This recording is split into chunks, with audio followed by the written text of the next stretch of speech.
यहां था और दूसरा ऑब्जेक्ट यहां पे था, x2 0 इस पोजीशन पे था। Now suppose this object, suppose ये दो कार हैं, एक कार ये है, एक कार ये है, ये 1 ये 2, and they are moving with constant velocities v2 and v1 in the same direction, एक ही डायरेक्शन में दोनों चल रहे हैं। देन अगर हम टाइम t के बाद, देखिए आप ही आंसर करेंगे, after time t what is the position of object 1, यानी ऑब्जेक्ट 1 किस जगह पे पहुंच जाएगा आफ्टर टाइम t, ये हमको निकालना है। ठीक, तो पहले चीज तो ये समझिए कि both the objects they are moving with the constant velocity, and if the velocity is constant, what about the acceleration? Acceleration will be 0. So acceleration is 0. Then if I ask what is the distance covered by object 1 in time t, object 1 ने कितना distance cover किया time t में, then you will simply say x is equal to ut plus half at square. But in this case, since the velocity is constant, acceleration will be 0. So if acceleration is 0, then what is the distance covered? V into t. ut की जगह क्या हो जाएगा? v1 into t. So this is the distance covered by the object 1 in time t. Similarly, what is the distance covered by the object 2? v2t. ये दोनों distances होंगे। तो अब अगर हम आपसे कहें कि t टाइम पे क्या पोजीशन होगी, तो हम लोग ऐसे कह सकते हैं कि पहले यहां था कहीं x1 0 पे, ये यहां पे था x2 0 पे, अब ये पहुंच गया यहां पे कहीं x1 t पे, और ये वाला पहुंच गया यहां पे कहीं x2 t पे। बात समझ में आ रही? This is x1 0, this is x2 0। ये मैथमेटिक्स है, इसलिए थोड़ा सा हो सकता है कि आपको लगे क्या हो रहा है, लेकिन थोड़ा ध्यान से सुनते रहना तो बहुत अच्छे से समझ में आएंगी चीजें। अब अगर हम आपसे पूछें कि what is the displacement of object 2, ठीक है, ये अगर हम बात करें डिस्प्लेसमेंट ऑफ ऑब्जेक्ट 2, तो आप क्या कहेंगे? डिस्प्लेसमेंट कितना हुआ ऑब्जेक्ट 2 का? पहले कहां था? x2 0 पे, अब कहां पहुंच गया? x2 t पे। तो हम क्या कहेंगे? Displacement of object 2 will be x2 t minus x2 0, यही होगा ना? This is what displacement of object 2, यहां से यहां आ गया इतना। And what is the displacement of object 1? तो आप कहोगे कि it will be x1 t minus x1 0, यही होगा ना? ये हो गया। ठीक, ये दोनों चीजें समझ में आ गई आपको। This is the displacement of object 2 in time t and this is the displacement of object 1 in time t। Now if I want to write what is x2 t, so if I write x2 t, then this is actually equal to x2 0, पहली जो position थी, और फिर जब हमने आपसे कहा था कि कितना डिस्टेंस इसने कवर कर लिया टी टाइम में, v2t। और इसी तरीके से अगर x1t की बात करें तो पहले कहां था? It was at position x1 0, and then in time t it has covered the distance v1t. So if I subtract from this equation to this equation, what we will get? x2t minus x1t is equal to x20 minus x10 is equal to v2t minus v1t. Is it clear? ये सारी चीजें समझ में आई आपके? हाँ, ये last two steps. हमने आपसे कहा कि पहले पोजीशन कहां थी ऑब्जेक्ट की? पहले पोजीशन थी, चले एक काम करके बताते हैं, ठीक है, ये वाली इक्वेशन हम लिख के बताते हैं। See, this is the position, this is the origin, and this is the initial position of the object x1 0। हम कह देते हैं x1 0 है 4 मीटर, यहां पे था ऑब्जेक्ट ओरिजिन के रिस्पेक्ट में, ठीक। अब हमने कहा कि ये ऑब्जेक्ट हमारा 2 मीटर पर सेकंड से चल रहा है, दिस इज v1। एक एग्जांपल से समझा रहे हैं आपको, v1। हमने कहा कि ये वेलोसिटी कांस्टेंट है, हमने कहा t is equal to 3 seconds के बाद ये कहां होगा? तो पहले से ये 4 मीटर पे था, और 3 सेकंड में ये कितने डिस्टेंस और कवर कर लेगा? 2 into 3, that is v1 into t, 6 meter. तो 4 प्लस 6 यहां पहुंच जाएगा ना? कहां पे? 10 मीटर पे। ये बात समझ में आई? और इसी को हम लोग क्या बोलते हैं? x1 t, t टाइम पे ये कहां पे? 10 मीटर की पोजीशन पे। जिसने पूछा था समझ में आया? ठीक, तो अब हम अगर आपसे पूछे तो एक्चुअल में ये क्या है, दिस इज 4 + 6, 10 मीटर में मतलब इसकी पोजीशन x1t को हम क्या लिख सकते हैं, 4 + 6 लिख सकते हैं कि नहीं? What is 4? x10, 4 is x10, and what is 6? That is v1t. So x10 plus v1t. Is it clear? ठीक, तो अब अगर हम इन दोनों को सब्ट्रैक्ट कर दें, ठीक है, जैसा कि हमने अभी आपको बताया कि अगर हम इन दोनों इक्वेशंस को सब्ट्रैक्ट कर दें, एक सेकंड इसको रब कर ले तो बताते हैं। If I subtract x2t minus x1t, ये इस वाली इक्वेशन से इस वाली इक्वेशन को सब्ट्रैक्ट करते हैं, तो देखो लेफ्ट हैंड साइड क्या मिला, x2t minus x1t, x2t minus x1t, and this is equal to, on the right hand side this will be x20 minus x10 plus v2 minus v1 into t, यही होगा ना। अब अगर हम इसको इधर ले जाएं क्या होगा, x2t minus x20, ये हो गया। What is this? This is the displacement of object 2, जो थोड़ी देर पहले बताया था, displacement of object 2, then minus ये वाला है x1t, हमने ब्रैकेट में लिख लिया x1t, एंड ये वाला x10 जो नेगेटिव था इधर ले जाएंगे तो पॉजिटिव होगा, तो यहां आएगा माइनस x10। यहां तक किस स्टेप समझ में आई? And this is equal to what, v2 minus v1 into t। ठीक है, अब ये चीज क्या है, आप लोग में से कोई आंसर करे, x2t minus x20, displacement of object 2, okay correct. And the next one जो आपसे दूसरा वाला लिखा हुआ है वो क्या है, this is displacement of object 1। लेकिन अगर दोनों ऑब्जेक्ट 2 के डिस्प्लेसमेंट में से ऑब्जेक्ट 1 के डिस्प्लेसमेंट को सब्ट्रैक्ट कर दें तो इसी को बोलते हैं relative displacement of object 2 with respect to object 1। समझ में आई बात?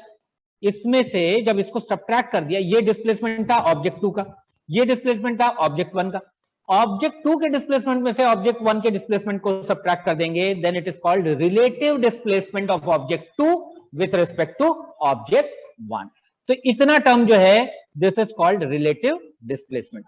और अगर इसको हम राइट हैंड साइड में इस t से डिवाइड कर दें तो आप बताइए कि डिस्प्लेसमेंट अपॉन टाइम क्या होता है?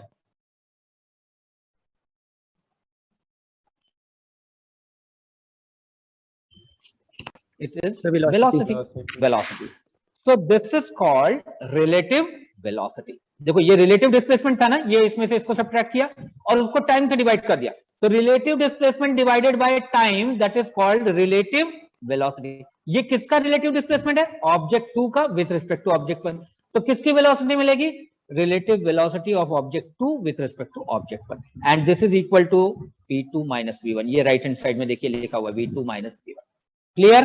तो ये फॉर्मूला होता है हमारा रिलेटिव वेलोसिटी का। ये तो मैथमेटिकल बात हुई, मैथमेटिक्स से हम ऐसे सॉल्व कर सकते हैं कि अगर हमको velocity of object 2, relative velocity of object 2 is required with respect to object 1, then we can simply write v2 minus v1. If I want to find out the relative velocity of 1 with respect to 2, then it will be v1 minus v2. ये तो mathematics की बात हुई, लेकिन अब हम आपको जो सिखाना चाह रहे हैं उस पे आप आइए और वो बहुत ही आपको मजा भी आएगा और समझ में भी आएगा। ये यहां तक की बातें समझ में आई? ओके चलिए, तो हम लोग जो है अब एक फील करते हैं सिचुएशन को, और आप भी फील करिएगा तब आपको ज्यादा अच्छे से समझ में आएगा कि रिलेटिव वेलोसिटी का मीनिंग क्या है और कैसे हम लोग इसके न्यूमेरिकल सॉल्व करते हैं, even up to the competition level. मैं आपको इतना समझो, देखो तुम सारे क्वेश्चन सॉल्व कर लोगे।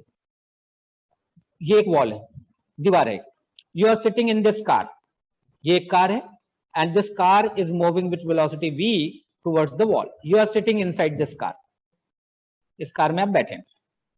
अब आपको एक काम करना है, you will not see outside the windows, you will see just the floor of the car. Car is moving with velocity v. What you feel? Are you moving? No, you are at the rest with respect to car frame.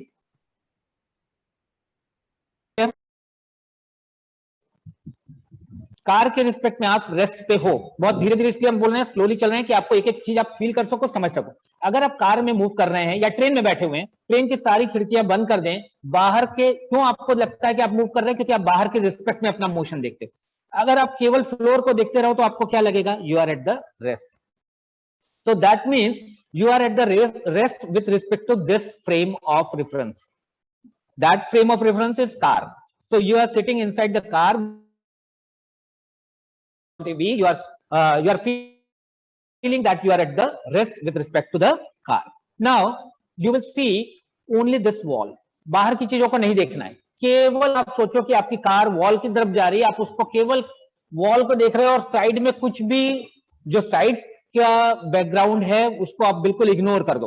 आपको क्या लगेगा? केवल इतना कोई एक जन बताए कि आप क्या फील करोगे अगर आप केवल वॉल को देख रहे हो?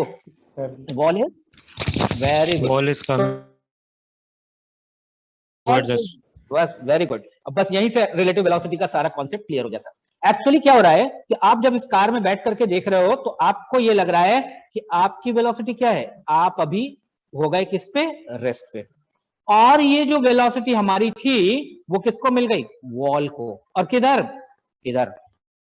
मतलब एक्चुअल में हमको न्यूमेरिकल सॉल्व करना है। What you have to do means when you are finding out the relative velocity you will sit on one object. Okay, you will sit on the one object, assume that you are sitting on the one object and you will assume the velocity of that object is 0 and the velocity of that object will be transferred to the other object with the reverse direction. देखो यहां velocity किधर थी? इधर थी। हमने इस velocity को किसको दे दिया? वॉल को, इधर। So now we are feeling, now I am feeling that the wall is moving towards me with speed p. That is relative motion. अब इसको और अच्छे से समझो। अभी तो हमने एक लेवल पे समझाया आपको। एक्चुअली क्या हुआ? वॉल की स्पीड क्या थी? 0, रेस्ट पे था। तो अब कितनी हो गई? v plus 0। तो हमसे अगर कोई पूछे कि what is the velocity of wall with respect to me, I am sitting inside the car, what is the relative velocity of wall with respect to me? So that means I am reversing my velocity and giving to the wall, that is the relative velocity of the wall towards me. Clear?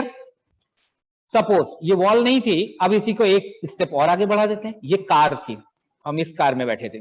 This is car A and this is car B. Suppose I am observing the velocity of B and I am sitting in the car A. जैसे ही हम car A में बैठते हैं ना, तो हम क्या बोलते हैं? This is the relative velocity of B with respect to जिसके बोला गया है उसमें आप बैठ जाएंगे। So when you are finding out the relative velocity of B with respect to A, you will sit in the car A. Now you will observe the car B. This is moving with velocity VB towards you, and this is moving with velocity VA in this direction. As soon as you sit in the car A, your velocity will become 0. ये velocity हो गई 0।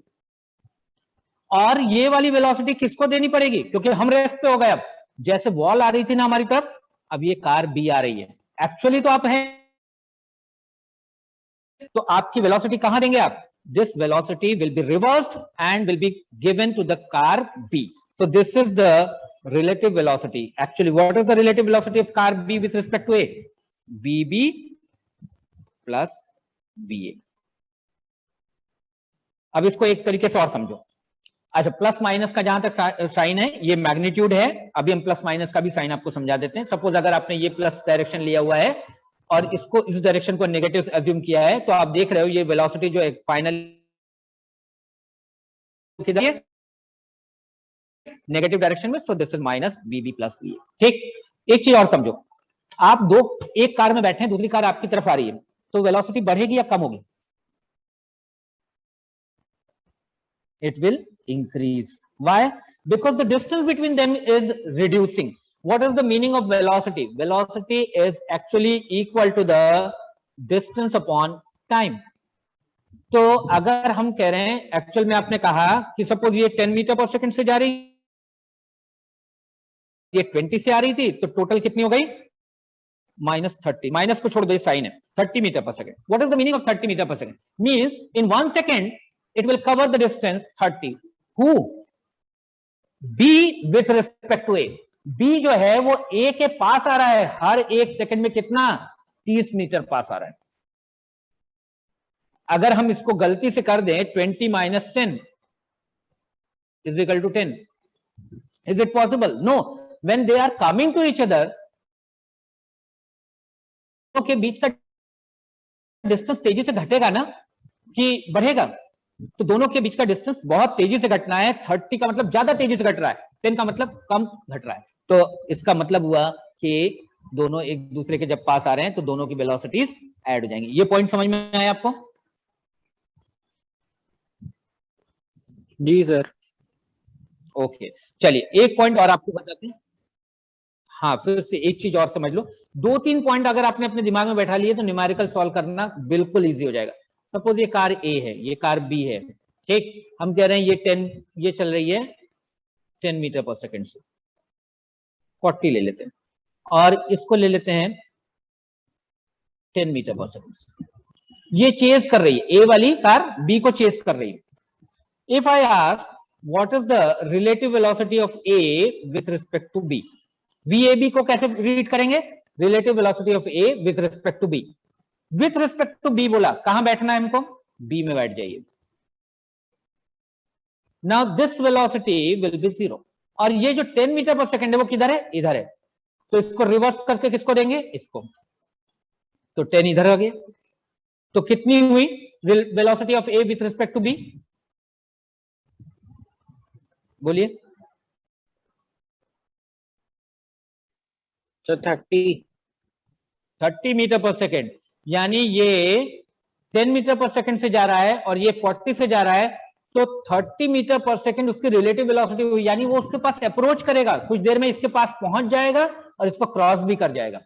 हम लोग उसको calculate कर सकते हैं। Main ये हमको समझ में आना चाहिए कि हो क्या रहा है। अब जरा देखो, इसी क्वेश्चन को अगर आप ऐसे लो, ये बी था, ये ए था, ये 40 से जा रहा था और ये 10 से जा रहा था, और अगर हम कह दें कि what is the relative velocity of B with respect to A, B with respect to A में बैठ जाओ, इसको 0 करो और इसकी वेलोसिटी इसको रिवर्स करके दे दो 40। कितना हुआ relative velocity of B with respect to A? जरा बताइए।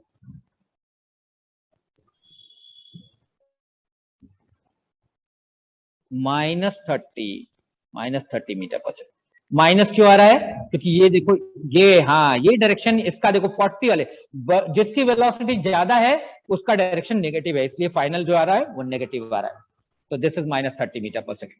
ठीक, तो इसका मतलब था, यहां पे था, आप यहां बैठे थे और प्लस दिख रहा था 30, यानी उसको क्या लग रहा था पता है? 30 मीटर पर सेकंड से मेरे पास आ रहा है। बी वाले को लग रहा था 30 मीटर पर सेकंड से मेरे पास आ रहा है। अब आप जब ए से बैठ गए ना, तो क्या हो रहा है? -30 मीटर पर सेकंड किसको देख रहे हो? बी को देख रहे हो, यानी कि वो 30 मीटर पर सेकंड से उसके पास आ रहा है, ए के पास आ रहा है। क्लियर? क्योंकि ये नेगेटिव लग गया यहां पे। ओके, अब जरा देखिए, अब एक और कॉन्सेप्ट सीख लो तो फाइनली हम न्यूमेरिकल पे पहुंच सकते हैं। देखो क्या होता है, suppose this is a trolley and this is moving with 30 metre per second. जानबूझ के हम वैल्यूज लेके बता रहे हैं जिससे कि आपको कंफ्यूजन नहीं होता, बी बी वी ए सब कंफ्यूज होने लगते हैं आप। सपोज ये 30 मीटर पर सेकेंड से चल रहा है and the person is standing over here and it is at rest with respect to what? This trolley, this train, this car. The person is at rest with respect to this frame of reference, this frame of reference. But if I stand over here and I observe the motion of this person, is this person is at rest? No. The person is moving with speed of 30 meter per second towards right. Clear हुआ? तो हम ground frame से जब देखते हैं, ये ground frame से हम जब देखते हैं कोई मूविंग फ्रेम को, तो क्या करते हैं? इसकी वेलोसिटी में इसकी वेलोसिटी को डायरेक्टली ऐड कर देते हैं, 30 + 0, सो दिस इज 30। ठीक, अब जरा इसी को देखो, suppose this person is moving with velocity 10 metre per second with respect to this train, train के रिस्पेक्ट में ये 10 मीटर पर सेकेंड से ट्रेन के ही डायरेक्शन में मूव, ग्राउंड पे खड़े होकर के हम कितना दिखेगा इसका स्पीड, बोलिए 40 मीटर पर सेकेंड। अब देखो दोनों सिचुएशन में डिफरेंस समझो, पहले जब आप इस कार में बैठ करके इस कार की बात करते थे, दो अलग अलग फ्रेम, दोनों मूविंग फ्रेम, ग्राउंड से नहीं बात कर रहे हैं, you are talking about the other frame with respect to the this one, both frames are moving. In that case अगर हमको यहां से ऑब्जर्व करना है तो हम अपनी वेलोसिटी को रिवर्स करके इसमें दे देते हैं। क्यों ऐसा क्यों करते हैं, रिवर्स करके ऐड करते हैं, बिकॉज हम अगर ये वॉल स्टेशनरी है और अगर हम मूव कर रहे हैं तो हमें ये लगेगा कि ये वॉल इधर मूव कर रही है। एक्चुअल में इसी तरीके से अगर हम इसके तरफ जा रहे हैं, ये हमारी तरफ आ रहा है, तो अगर हम अपने को कोई चीज को ऑब्जर्व करने के लिए दो चीजें अगर मूविंग है तो हमेशा क्या कर लेना चाहिए, एक को रोक दो तो दूसरे को तुम समझ पाओगे कि क्या हो रहा है। हमने इसको एज्यूम कर लिया कि ये रुक गया, जैसे ही हमने इसको एज्यूम किया रुक गया तो इसकी वेलोसिटी इसमें ऐड करनी पड़ेगी, क्योंकि एक्चुअल में ये मूव कर रहा था, तो इसकी वेलोसिटी ऐड करके दी इसको। तो इस केस में क्या करते हैं, when both the frames are moving, in that case we reverse the velocity of frame which is observed and then we add to the moving frame. ठीक है, उसमें ऐड कर देते हैं। और इस केस में क्या करते हैं, बिना रिवर्स किए डायरेक्टली ऐड कर दिया आपने 30 प्लस 10 40। अब अगर सपोज इसी पे, हाँ बोलिए फिर से बताएं, चलिए ये ट्रॉली, हाँ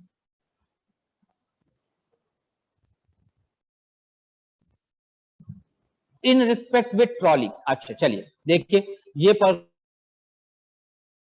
कहा कि ये मूव कर रहा है 10 मीटर पर सेकंड, ये जो 10 मीटर पर सेकंड हमने दिया है this is with respect to trolley ही दिया हुआ है, this is with respect to trolley, ये मूविंग ट्रॉली पे है ना, ये 30 मीटर पर सेकंड पे है। अगर हम ये कहते हैं कि ये 10 मीटर पर सेकंड ग्राउंड से है, तब आप उसको कहते हो विथ रिस्पेक्ट टू ट्रॉली कितना होगा, this is with respect to trolley, therefore you are observing from the ground, तो ग्राउंड से कितना दिखेगा 40। लेकिन अगर इसको हम यहां से ऐसा कर दे, इधर मूव करा दो 10 मीटर पर सेकंड, अब क्या होगा, अब आपको कैसे दिखेगा यहां से ग्राउंड से, और ये भी बताइए किस डायरेक्शन में, इस डायरेक्शन को हम कह रहे हैं ई और इस डायरेक्शन को हम कह रहे हैं वेस्ट, ईस्ट और वेस्ट, जरा बताइए कोई आंसर करेगा, इस पर्सन को इसकी वेलोसिटी किधर दिखेगी और कितनी दिखेगी, सर ई में 20 meter per second, 20 meter per second towards east. Very good, 20 meter per second towards east. Actually अभी आपको लगेगा कि हम सर ने कहा था कि आपको डायरेक्टली ऐड कर देना है, तो हम सब्ट्रैक्ट कर रहे हैं, नहीं सब्ट्रैक्ट नहीं कर रहे हो तुम, ये डायरेक्शन तुमने पॉजिटिव एज्यूम किया, ये तुमने नेगेटिव एज्यूम किया, इसका मतलब ये 30 हुई और 30 में आपने ऐड कर दिया -10, तो this is again 20 meter per second, but चूंकि इसका वैल्यू ज्यादा है सो फाइनली आया पॉजिटिव, यानी ये पर्सन जो है इस पर्सन को इस डायरेक्शन में, ईस्ट के डायरेक्शन में 20 मीटर पर सेकंड से मूव करता हुआ दिखेगा। क्लियर हुआ ये पॉइंट?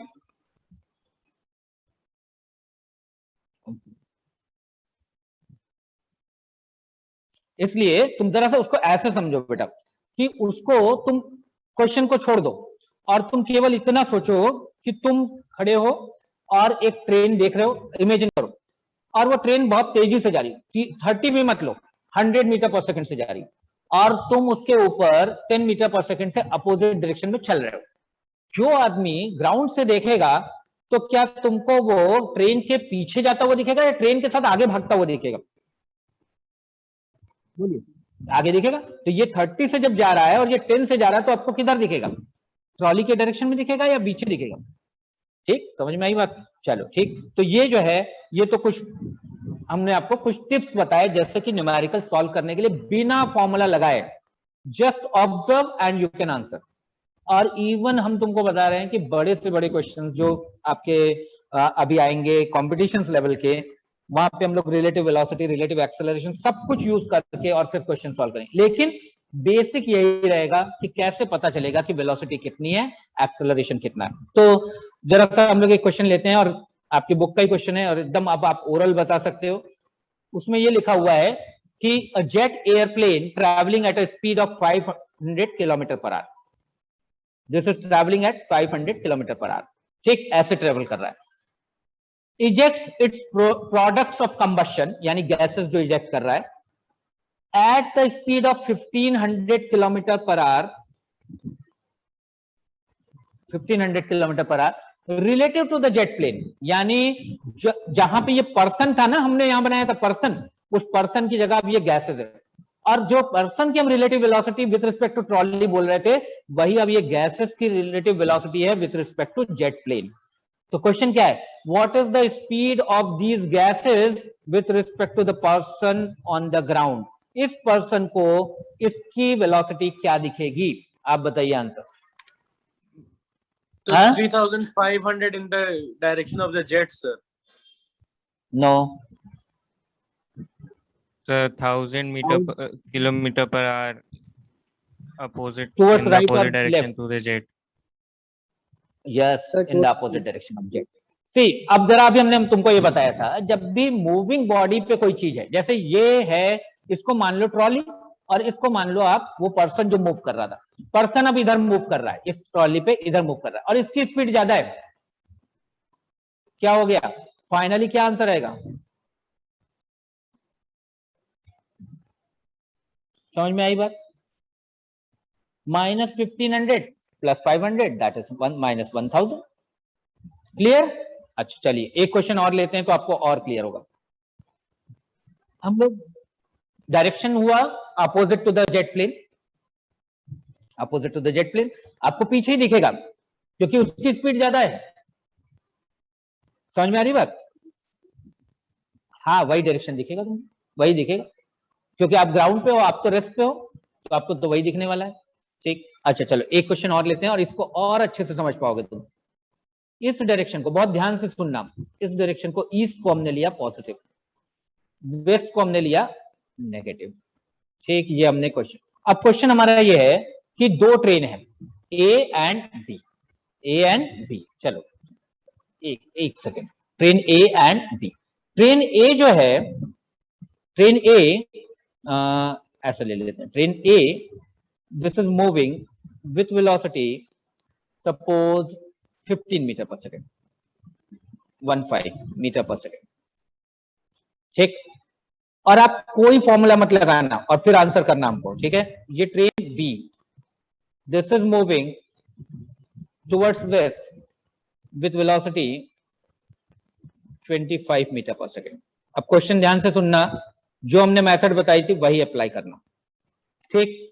अब हम आपसे कहते हैं find the relative velocity of B with respect to A, यानी इसकी रिलेटिव वेलोसिटी निकालनी है with respect to what, A. हमको कहां बैठना पड़ेगा, ए में, हम यहां ए पे बैठ गए। जैसे ही ए में बैठे तो इसकी वेलोसिटी क्या करनी पड़ेगी हमको, 0. और इसकी वेलोसिटी एक्चुअल में 0 है नहीं, तो अगर हमको 0 की है तो इसकी रिवर्स वेलोसिटी किसको देनी पड़ेगी, देखो बी ए इधर था तो ये हो जाएगा इधर 15 मीटर पर सेकेंड।